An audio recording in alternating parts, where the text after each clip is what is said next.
नमस्कार, पुण्य श्लोक अहिल्याबाई शो में आज हमने देखा कि युवराज नशे की हालत में होते हैं। देवी अहिल्या उनके कुछ गहने उतारती है, उनके जूते उतारती है, उसके बाद में उनको खाना खिलाती है।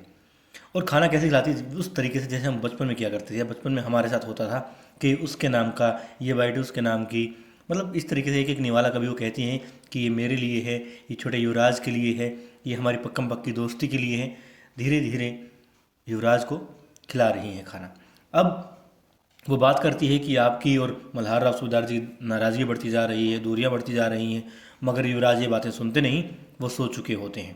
देवी अहिल्या किसी भी आम पत्नी की तरह रो रही होती हैं और सोच रही होती हैं कि भविष्य कैसा होगा।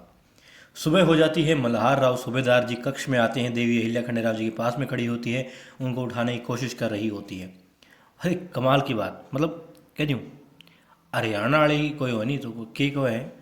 वो ये नहीं कहती कि युवराज जी उठिए जागिए, वहाँ उठदा उठ ले नहीं खाट मुंदी मारो हूँ, और बंदा पटाख से खड़ा हो जाता।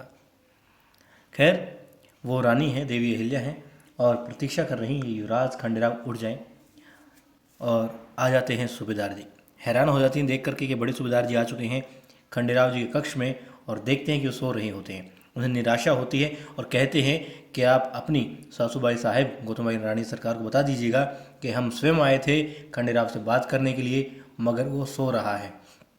हमारी कसरत हो चुकी है, हमने पूजा कर ली, मतलब दरबार के लिए तैयार होकर आए हैं, मगर युवराज अभी तक सो रहे हैं, उनकी नींद ही नहीं खुली। आखिर ऐसा कैसे चलेगा? खैर, बता दीजिएगा अपनी सासूबाई को।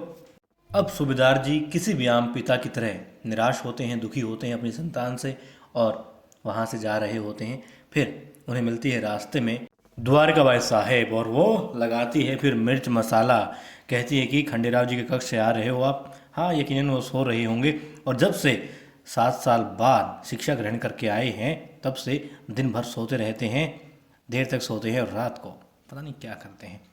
यदि ऐसा ही रहा तो मुझे डर है। और वो कहती हैं कि वो सिर्फ आपकी संतान होती तो अलग बात थी, मगर वो तो युवराज हैं, वो तो उत्तराधिकारी हैं राज्य के। उत्तराधिकारी यदि ऐसा करे तो कैसे चलेगा?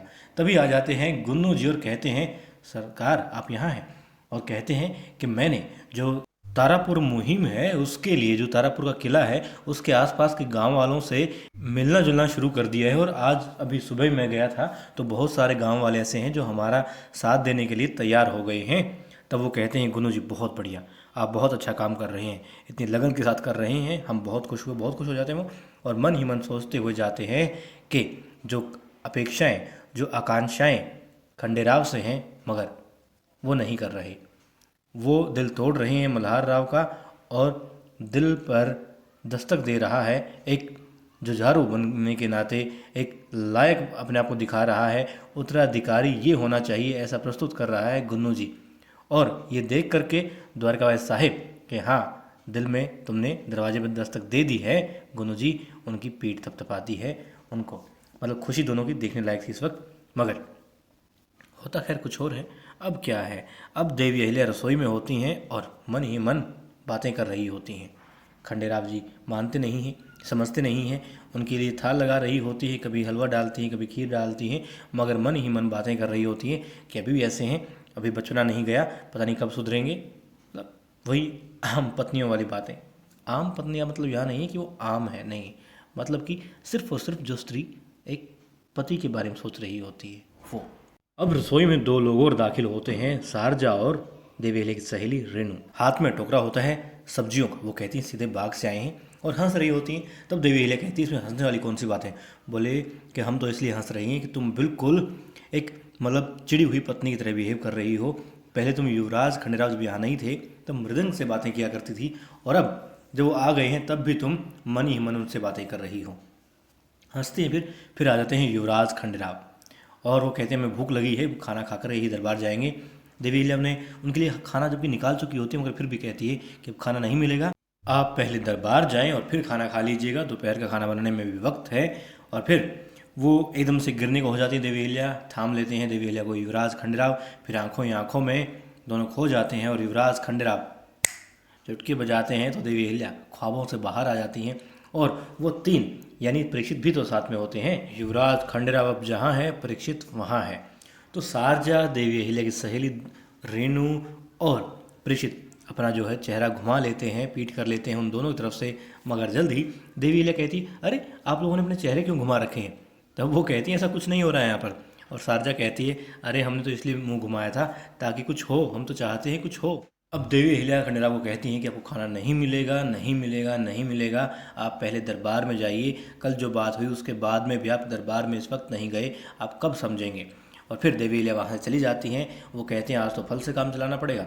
मगर रेणु कहती है कि वो आपके लिए खाना लगा के गई है, थाल लगा के गई है, ढक के गई है। फिर देती है, खाना खाना बैठ जाते हैं। और खाना खाने बैठ जाते हैं। बाहर रसोई के बाहर खड़ी खड़ी देख रही होती है देवी अहिल्या, उनको हंसी मजाक कर रहे होते हैं। और अब वो चारों लोग रसोई में होते हैं, खंडेराव जी खाना खा रहे होते हैं।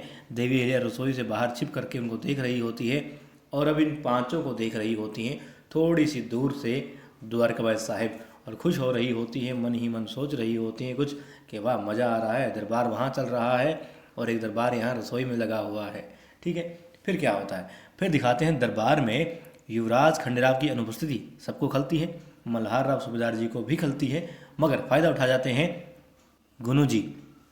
गुनु जी ने वो सारी बातें कर दी कि मैं वहाँ गया था, तारापुर मुहिम के लिए मैंने ये किया, किले के आसपास के गाँवों के लोगों से बातें की हैं, जो श्रमिक वहाँ हैं उन लोगों से बातें की है। तब फैसला ये होता है, सूबेदार जी कहते हैं कि ठीक है, खंडेराव तो आया नहीं, वो आता तो खैर हमें अच्छा लगता, कुछ हो सकता है नई वो बात बताता, मगर कोई बात नहीं। फिर सूबेदार जी तो मुझे पूछते हैं कि आपकी बात हुई कल खंडेराव से? वो कहते हैं नहीं, कल रात को दरअसल वो लेट आए, मैं गया तो था मगर आए नहीं थे तब तक। और फिर सुबह फिर वो कहते हैं हाँ, सुबह वाली बात का तो हमें पता है। खैर वो कहते हैं आप देखिएगा, युवराज को चाहिए कि वो आपसे आकर के सारी बातें पूछे, आप उनके पास नहीं जाएंगे कोई भी बात बताने के लिए, ठीक है? और इस बात पर खुश होते हैं दोनों बाप बेटा, गुन्नू जी और धनाजी सरदार। फिर वो कहते हैं कि देखो, क्योंकि गुन्नू जी ने जो है बहुत अच्छे से काम किया है, जो तत्परता दिखाई इस मुहिम के लिए, तो हम फैसला लेते हैं कि गुन्नू जी इस मुहिम का, तारापुर मुहिम का नेतृत्व करेंगे। तब तुकोजी कहते हैं कि युवराज को आ जाने दीजिए। और जैसा कि गुरुजी के पत्रों के माध्यम से हमें पता लगा, खंडेराव बहुत शूरवीर हैं, बहुत अच्छी युद्ध नीति है उनकी, वो बहुत लायक हैं। फिर तपाक से खड़े हो जाते हैं धना सरदार और कहते हैं कि ठीक है, आप बात सही कह रहे हैं, वो युवराज हैं, उनका अधिकार है, मगर बात ये कि तो वो आए नहीं हैं, और दूसरी बात ये कि जब सूबेदार जी फैसला ले चुके हैं, जो आज के राजा हैं वो फैसला ले चुके हैं, तो आप ये बात कह रहे हैं, मतलब कि आप इनके फैसले के खिलाफ जा रहे हैं। तब सूबेदार जी बोलते हैं कि ठीक है, मान लिया वो लायक है, मगर क्या फ़ायदा, और क्या पता वो आए भी ना भी आए, और यदि आ जाए तो मुझे नहीं लगता कोई काम की बात वो बताएंगे, कोई अच्छी सलाह वो देंगे। और क्योंकि इतनी तत्परता दिखा रहे हैं गुन्नू जी, तो हम फिर 2 राउंड लगाते हैं दरबार में ही, और फिर फैसला लेते हैं। वो कहते हैं कि गुन्नू जी को ही इस मुहिम का, तारापुर मुहिम का हम नेतृत्व सौंपते हैं। और फिर मतलब कि यूँ बड़े ध्यान से देखते हैं गुन्नू जी की तरफ, और गुन्नू जी धन्यवाद करते हैं और बहुत खुशी होते हैं। वो कहते हैं आपको कभी निराश नहीं करूँगा मैं, ना अब और ना आने वाले समय के लिए। फिर वो कहते हैं देखो गुन्नू जी, आप समझ रहे हैं ना, ये तारापुर मुहिम एक अभ्यास का रूप है, अभ्यास मानिए इसको आप, राजपुताना मुहिम के लिए। तब और ज़्यादा खुश हो जाते हैं गुन्नू जी और कहते हैं मैं आपको कभी भी निराश नहीं करूँगा, आप चिंता मत कीजिए। और वो कहते हैं फिर तुको जी को कि हम जानते हैं कि ये तारापुर मुहिम कितनी आवश्यक है, कितनी ज़रूरी है, और पहले ही बहुत वक्त जाया हो चुका है, तो हमारे पास ज़्यादा वक्त नहीं है, जल्द ही हमें इस मुहिम को अंजाम देना है। और तुको जी, गुन्नू जी के नेतृत्व में हमें यकीन है कि हमें कामयाबी ज़रूर मिलेगी। और फिर सपने पल रहे होते हैं गुन्नू जी, धना सरदार और रसोई के बाहर खड़ी द्वारकाबाई साहब अंगड़ाई ले रही होती है, फिर से यौवन को महसूस कर रही होती हैं कि युवराज खंडेराव दरबार छोड़ रसोई में अटखेलियाँ कर रहा है।